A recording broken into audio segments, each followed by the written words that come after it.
diagnóstico diferencial entre las encefalitis virales, que son las más conocidas. Este es un diagnóstico relativamente nuevo porque tendrá aproximadamente unos 15 a 20 años de que se reconoce que las encefalitis todas no son producidas por un virus, especialmente por el herpes virus y otros virus neurotropos, sino porque son reacciones autoinmunes, ¿no? Que comprometen el sistema nervioso, como vamos a ver en adelante, ¿ya? Entonces, empezaremos por recordar cómo son las encefalitis virales, ¿no? Entonces, básicamente hay que recordar que la encefalitis viral se debe a la invasión de un virus a la neurona. Ustedes saben que el virus necesita del material genético del núcleo de cualquier célula para poder replicarse. Por lo tanto, al incorporarse al material nuclear de una célula, pues esta tiene funciones anormales con las cuales se destruye, o sea, ya no permite que, digamos, se realicen los procesos que ya están programados, ¿no? En el material genético de la célula. Lo mismo ocurre en las encefalitis virales, ¿no? Esto, esta invasión con esta alteración del material genético va a producir una reacción inflamatoria, ¿no? Que va a tener las siguientes características. Se va a presentar primero por un trastorno cognitivo y conductual, es decir, el paciente empieza a tener cambio de comportamiento, de pensamiento, deja de hablar o no recuerda las palabras. Después viene una depresión del sensorio, cada vez tiene más sueño. Esto está dentro de un cuadro febril que es indispensable para hacer un diagnóstico de encefalitis viral. Luego vienen las convulsiones, signos de focalización motora, déficit motor, sensitivo, en fin. Y del punto de vista biológico, hay aumento de células en el líquido cefalorraquídeo mayor de 5 en adelante, ¿no? Y con predominio de mononuclear. Los estudios por imágenes van a mostrar lesiones, ¿no? Producidas por la muerte de estas neuronas. Estas lesiones pueden ser tan severas como lesiones necróticas y hemorrágicas. Y en el caso de la encefalitis más común, la encefalitis viral más común, que es la encefalitis herpética por el herpes 1, ¿no? El electroencefalograma va a mostrar descargas de puntas pseudoperiódicas de localización frontotemporal. En otros casos de encefalitis virales que no sean por el herpes, únicamente podría verse lentificación del trazado y también no en el 100% de las encefalitis herpéticas se van a observar las puntas pseudoperiódicas, ¿ya? Pero sí, de presentarse, digamos, es un elemento más para confirmar que se trataría de una encefalitis viral herpética. Bueno, ahora pasamos a la otra forma, a la forma de encefalitis causadas por anticuerpos que afectan al sistema nervioso central. En esta forma de encefalitis ha existido una infección viral, pero que ha atacado otros sistemas u otros aparatos, como el aparato respiratorio, digestivo, en fin. Este, pero esta infección se ha producido días, semanas o meses previos a la aparición de las manifestaciones neurológicas. Por lo tanto, el ataque del virus no ha sido contra el cerebro, el ataque del virus ha sido contra otros aparatos u órganos, pero que desencadenan una respuesta inmune contra el cerebro, pero esto ocurre semanas o meses después, máximo hasta 3 meses después de una infección, una faringitis, faringoamigdalitis, traqueitis, bronquitis, enteritis, en fin, gastroenterocolitis de origen viral, semanas o meses después, hasta 3 meses, ocurre el problema neuronal. ¿Por qué? Porque se activan anticuerpos contra dos blancos. Uno, contra la superficie de las neuronas, o sea, contra su membrana, en cuya membrana están los receptores, ¿no? Receptores, especialmente los receptores del glutamato, ¿no? El más común es el receptor 1 de glutamato, que es el NMDA, el receptor 2, y también hay otro receptor que es el receptor 3 de AMPA. No es de glutamato, sino, perdón, no es el receptor NMDA, sino el receptor AMPA. Entonces, la afectación de la superficie neuronal donde se ubican estos receptores de glutamato generan síndromes encefalíticos y epilépticos de evolución un poco más benigna que las encefalitis virales y que responden al tratamiento inmune o con corticoides. También podría producir igualmente síndromes cerebelosos, especialmente cuando se afectan em, los canales de potasio dependientes de voltaje. Un segundo, por favor.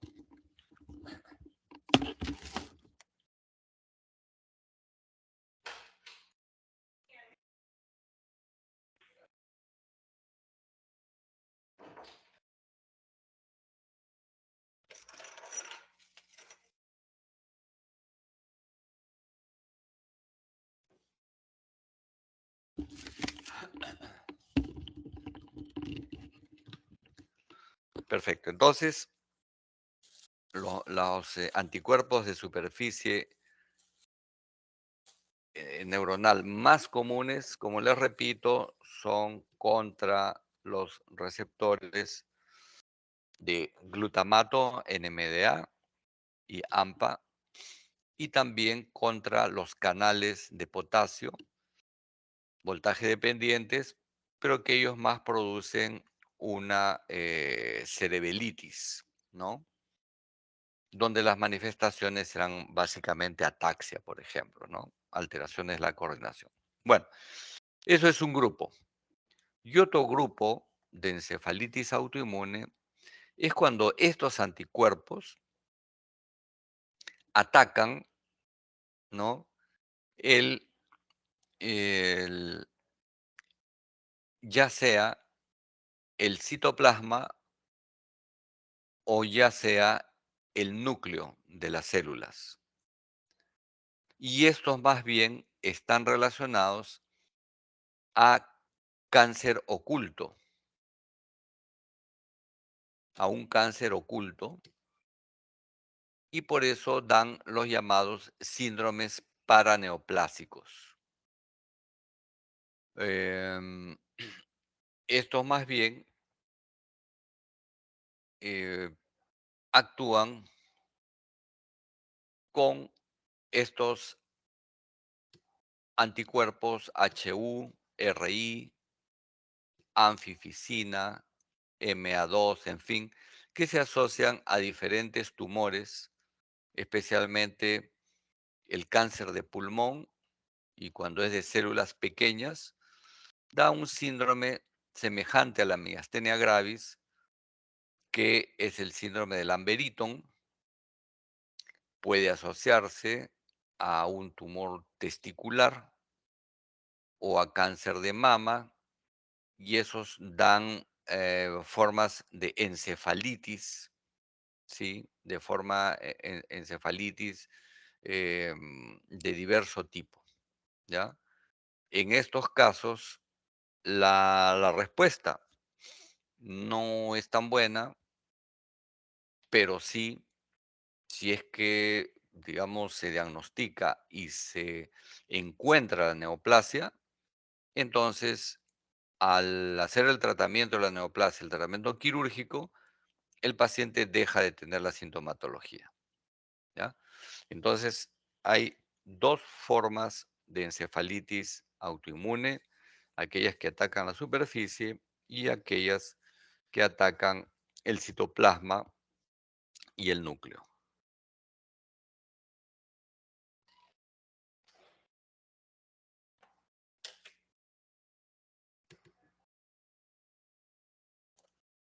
Y aquí una tabla comparativa en que vemos las diferencias que hay entre la encefalitis viral y las encefalitis autoinmunes. Como dijimos al principio, las virales, el virus actúa y destruye la neurona dentro de un cuadro febril activo en el momento de la infección. Ahí produce el problema neurológico. En cambio, en las encefalitis autoinmunes, la infección viral ha sido sistémica en al menos una o más, hasta 3 meses antes, ¿no? Que van a generar anticuerpos contra receptores de la membrana o intraneuronales, como ya dijimos. Pero cuando empiezan los síntomas neurológicos, ya la fiebre ya pasó, ya el problema viral ya hasta ha olvidado para los pacientes, ¿no? Y solamente se recoge el dato de manera retrospectiva. Por lo tanto, en las virales hay fiebre, en las autoinmunes no hay fiebre en el momento del problema neurológico. Ambas producen problema cognitivo-conductual, en ambas hay convulsiones, en ambas hay signos de focalización. En las virales, como dijimos, había aumento de células mononucleares, y en las autoinmunes la mayor parte de veces es normal, pero incluso podrían haber, no siempre, bandas oligoclonales, que puede ser un dato que aporte al diagnóstico de encefalitis autoinmune, pero tampoco no es que las haya siempre. Generalmente el líquido cefalorraquídeo es normal. En las imágenes, la encefalitis viral va a mostrar imágenes con lesiones que causan contraste, especialmente tratándose del herpes virus, de localización temporal, unio-bilateral o incluso temporofrontal. Las imágenes en la encefalitis autoinmune son normales en 50% de casos. Otras veces van a mostrar aumentos de señales, como vamos a ver más adelante. El electroencefalograma en las virales, especialmente por herpes virus 1, ¿no? Dan las puntas pseudoperiódicas frontotemporales o lentificación. Estas puntas no se ven en la encefalitis autoinmune. El electro puede ser normal o puede ser lento, y en algunos casos puede mostrar una, em, una figura que se llama delta, o onda lenta en cepillo, o onda delta en cepillo, que es una onda lenta superpuesta por ondas más chiquitas, y cuando se observan, esto quiere decir que el pronóstico no va a ser tan bueno. Quiere decir que es una forma severa de encefalitis autoinmune. Las encefalitis virales, especialmente por herpes virus, dejan secuelas y graves secuelas. En la encefalitis autoinmune podría dejar secuelas, pero son mucho más atenuadas y en algunos es más leve, sin ninguna secuela. Pero hay otros pacientes cuando el problema es severo que sí van a quedar con algunas secuelas de tipo cognitivas y conductuales. En la encefalitis viral, finalmente, como ya dijimos, y como su nombre lo indica, la etiología es la agresión del virus a la neurona. Y en la encefalitis autoinmune es la respuesta mediada por anticuerpos.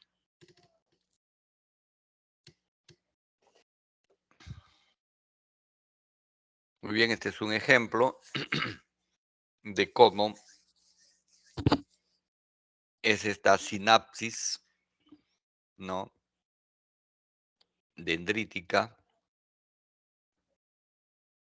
donde se afectan, especialmente al afectar la membrana, ¿no? O sea, los anticuerpos afectan la membrana,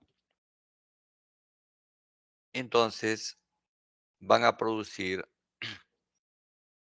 un ataque contra los receptores que se encuentran en la membrana.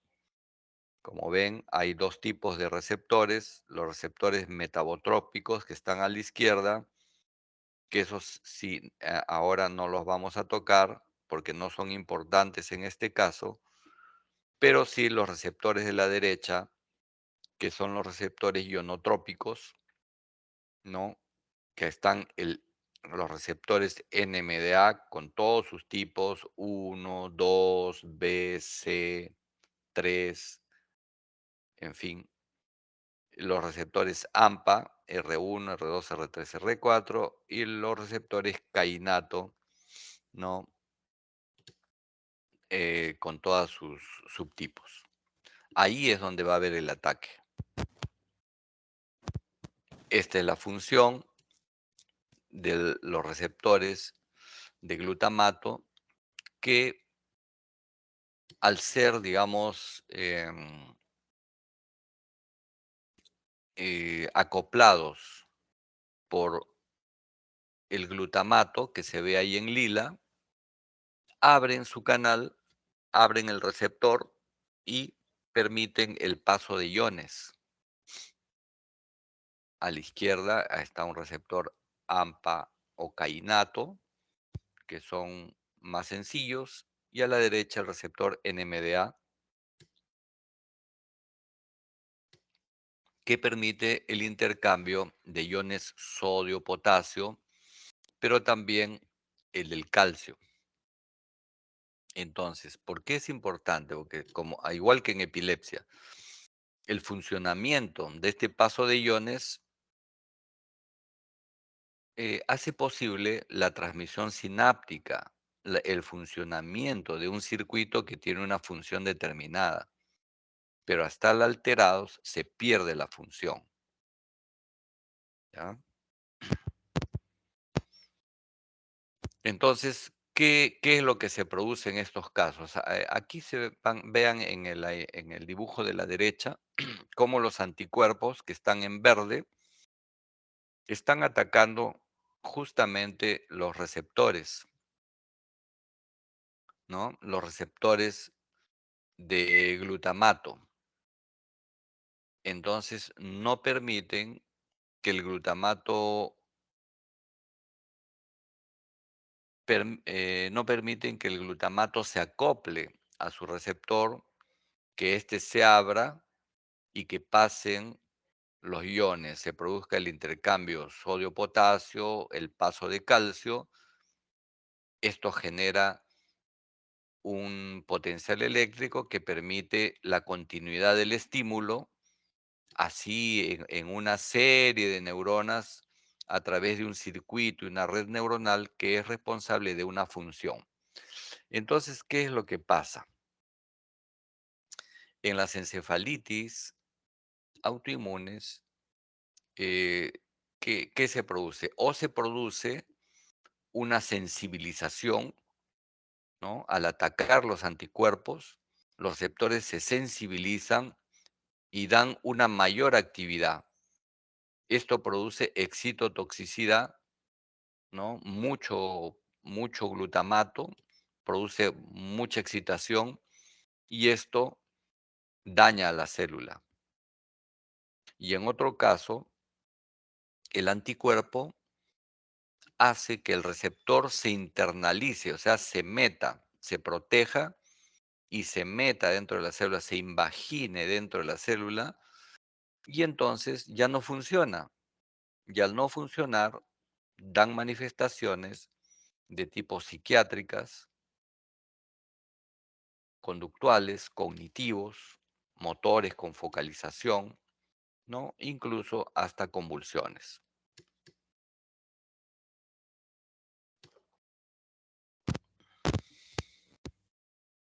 Bueno, esta forma de encefalitis autoinmune va a producir, se va a presentar especialmente en personas jóvenes y hasta en niños. Es muy frecuente en menores de 18 años y es más frecuente en mujeres. El 80% de pacientes son mujeres y de ellos el 40% son menores de 18 años. Es decir, de manera general es de personas jóvenes y en una buena proporción menores de 18 años. Esta epidemiología se ve en distintos estudios de diferentes países. Perdón un segundito, por favor. Segundo. ¿Aló? Sí, sí. Estoy en una clase. Voy a terminar más o menos en una media horita. Y ahí nos vemos, ¿ya? Ok, ya.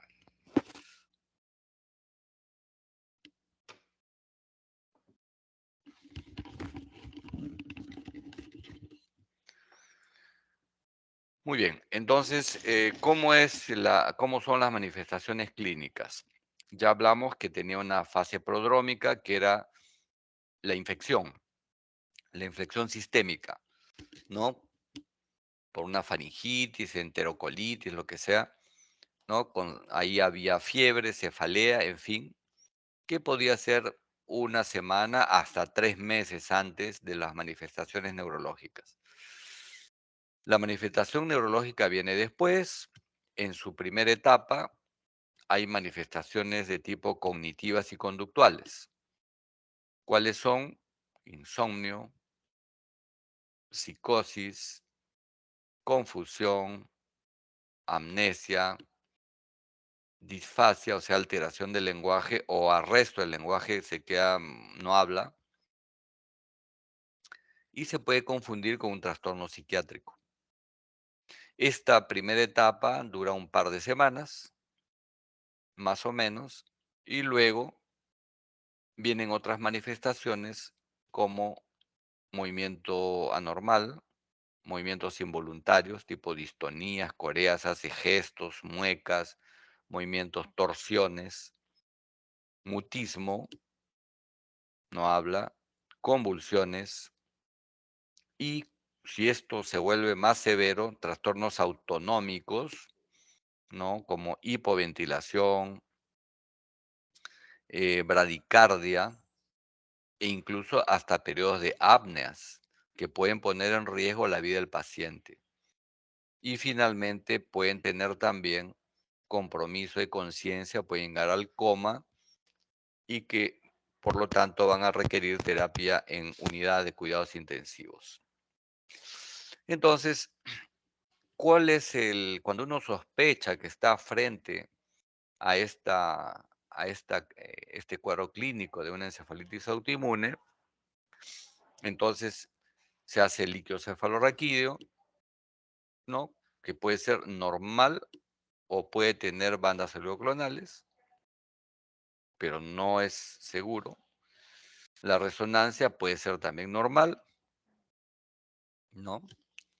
Pero en el 50% de casos se pueden observar lesiones hiperintensas en T2 y FLAIR en diferentes lugares, en la corteza, en lo referente al sistema límbico, a nivel de la corteza temporal, en fin, en diversos lugares que se pueden ver en T2 y FLAIR. Y el electroencefalograma puede verse normal o también puede verse lentificado con descargas o si no, las ondas lentas que les dije en cepillo delta, que se llama en inglés delta brush. Y digamos, este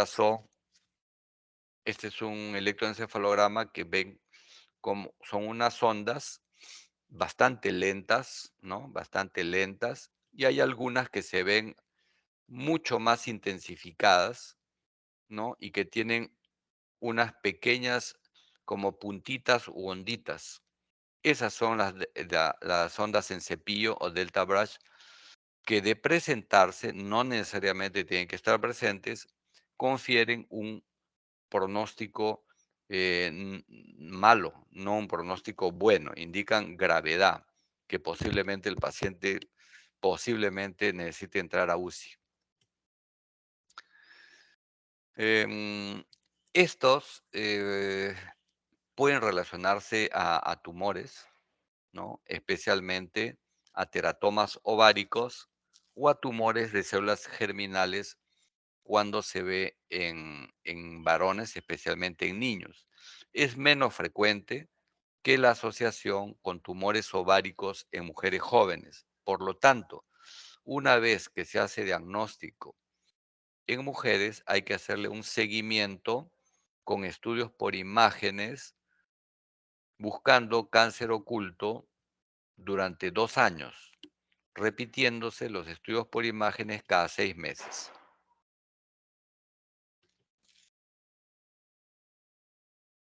Esta es la imagen de un teratoma ovárico en una paciente con encefalitis autoinmune. Entonces, esto es un caso de una encefalitis viral. Como les dije, había un cuadro con fiebre, con sinofocales, epilepsia, líquido cefalorraquídeo con aumento de células mononucleares. Es posible que se encuentre un electroencefalograma con puntas europeriódicas y, por supuesto, un cuadro de una encefalopatía, es decir, trastorno de conciencia, somnolencia y cambios conductuales de una duración mayor a 24 horas. En estos casos de la encefalitis herpética, sobre todo, la fiebre es muy alta y no baja, 39, 40 grados. En la resonancia que se ve en ese corte axial hay una hiperseñal, ¿no? Este es un FLAIR, donde se ve una hiperseñal del lóbulo temporal. Ahí es donde se localiza el virus. Y a la derecha ven esas ondas en forma de puntas o puntiagudas que están en los canales T4-2, C4-2, ¿no? Esas son las puntas pseudoperiódicas. Entonces, un cuadro clínico así es una encefalitis viral. En cambio, en una encefalitis autoinmune debe tener, digamos, un cuadro subagudo, ¿no? Hasta máximo 3 meses, como le dije, ¿no? De haber presentado previamente un cuadro infeccioso y el paciente debe tener alteraciones cognitivas, conductuales, alteraciones del habla, crisis epilépticas, movimientos anormales, discinesias, rigidez, posturas anormales, trastorno de conciencia, disfunción autonómica. Y electroencefalograma lento o, en el peor de los casos, delta brush, El líquido cefalorraquídeo puede ser normal o bandas oligoclonales, no siempre hay pleocitosis. Y el diagnóstico definitivo lo da pues la presencia de los anticuerpos contra el receptor que uno sospecha, el más común, el NMDA1, el receptor de glutamato NMDA1, ¿no? En realidad, cuando uno pide estos exámenes de anticuerpos contra encefalitis autoinmune, le hacen una serie de anticuerpos, entre ellos el más común, el NMDA1. ¿Ya? Entonces, así se hace, son los criterios diagnósticos.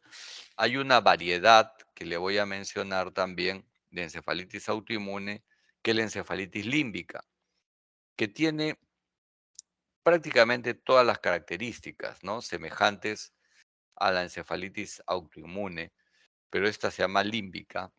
¿Por qué? Porque compromete especialmente el sistema límbico y porque el problema principal cognitivo es un déficit en la memoria, ¿no? Y el resto es lo mismo, ¿no? Pero aquí ahí el problema cognitivo es el problema de la memoria. Y también la resonancia magnética, como lo vamos a ver, es bastante típica. Igualmente, el, este, el, ah, el diagnóstico definitivo se hace buscando el anticuerpo en líquido cefalorraquídeo. Entonces, estas son las imágenes que pueden tener las encefalitis autoinmunes. Como ven ahí en la primera imagen de la izquierda se ve realce, ¿no? Es un corte axial en FLAIR con realce a nivel de la corteza temporal a nivel bilateral. En la segunda imagen, la del centro, se ve también imágenes hiperintensas subcorticales, que también puede haber. Y en la última se ven imágenes hiperintensas a nivel de la sustancia blanca, difusas. Todas esas se podrían ver. Pero esta es la forma más común de la encefalitis límbica. En la resonancia A, ¿no? Es la hiperseñal en los hipocampos, en ambos hipocampos, que están señalados con las flechas. Porque a la izquierda ven cómo es el sistema límbico. El sistema límbico es toda la parte celeste, ¿no? Pero que incluye a la parte amarilla y roja, ¿ya? La parte amarilla es el hipocampo, la parte roja es el fornix, ¿no? Y la parte celeste es la parte del lóbulo temporal que empieza en la amígdala y continúa con el gyrus cingulado, ¿ya? Entonces, todo eso es el circuito de las emociones y también por eso estos pacientes que tienen encefalitis límbica tienen trastornos de la conducta, pero como también está especialmente comprometido los lóbulos temporales, donde es una zona estratégica para la memoria, tienen como síntoma principal problemas de memoria. Ya es para que tengan un ejemplo qué es lo que se puede ver en esta forma de encefalitis autoinmune llamada encefalitis límbica. Bueno, em, a quien se le atribuye, digamos, el establecimiento, este diagnóstico es al doctor Josep Dalmau de Barcelona, quien en su laboratorio confirma que estos cuadros de encefalitis, pero que no eran mediados por una agresión directa del virus, se debían a anticuerpos. Él encontró los anticuerpos. El primero que lo encuentra es contra el receptor NMDA y que es el más común. ¿Ya? Entonces, en esta tabla ven todos los anticuerpos que se encontraron posteriormente, ¿no? Y cuáles son los síntomas, múltiples síntomas de tipo encefalíticos y en la columna de la derecha a qué tipo de tumores se pueden también estar relacionados. Ahí, más anticuerpos, más cuadros clínicos y más tumores relacionados.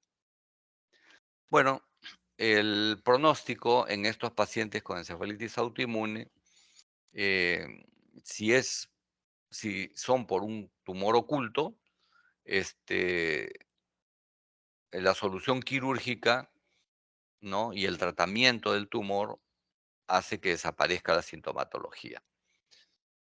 Pero podrían haber recaídas cuando se trata de pacientes que no tienen tumor oculto, sino que solamente es un fenómeno autoinmune, ¿ya? Pueden haber complicaciones cuando la encefalitis autoinmune es severa, ¿no? Presentando un estado convulsivo refractario, alteraciones disautonómicas con apneas, ¿no? Que son las que lo más grave y que ameritan que el paciente vaya a UCI, y las mediatas que podrían quedar, ¿no? Con epilepsia, trastornos cognitivos del aprendizaje, ¿no? Pero requieren terapias y posiblemente vayan mejorando con el tiempo. Entonces, cuando tenemos una sospecha de encefalitis autoinmune, ¿qué es lo que debemos hacer? ¿Cuál es el tratamiento? O sea, ya dijimos cuándo lo sospechamos y todo, ¿no? Entonces, ¿qué hacemos? Pedimos un panel para identificación de anticuerpos contra el receptor NMDA u otros, ¿ya?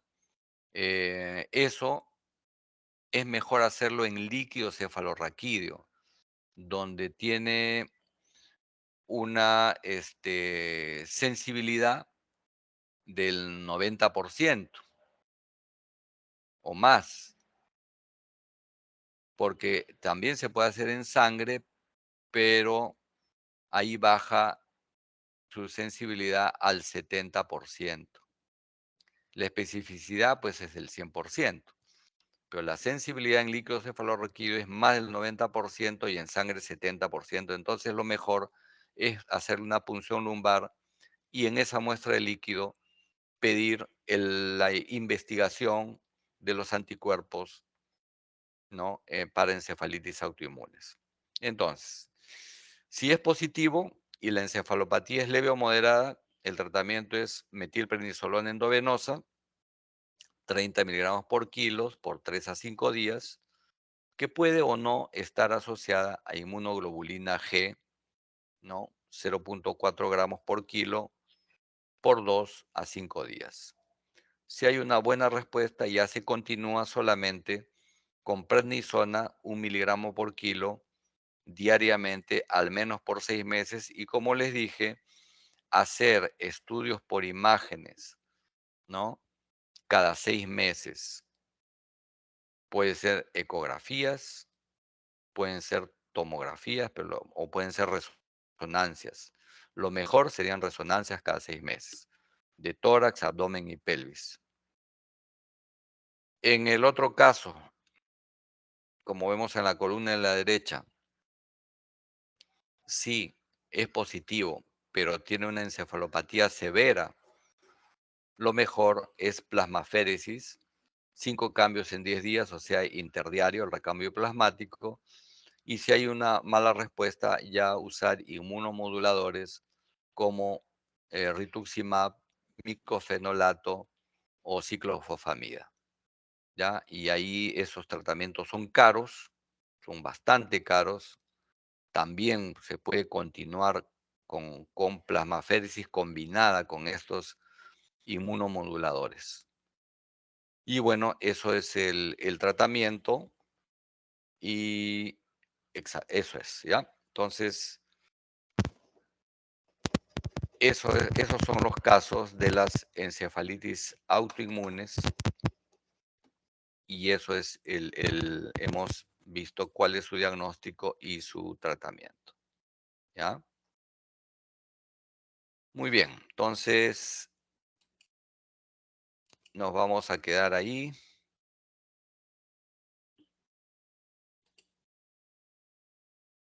Y cualquier pregunta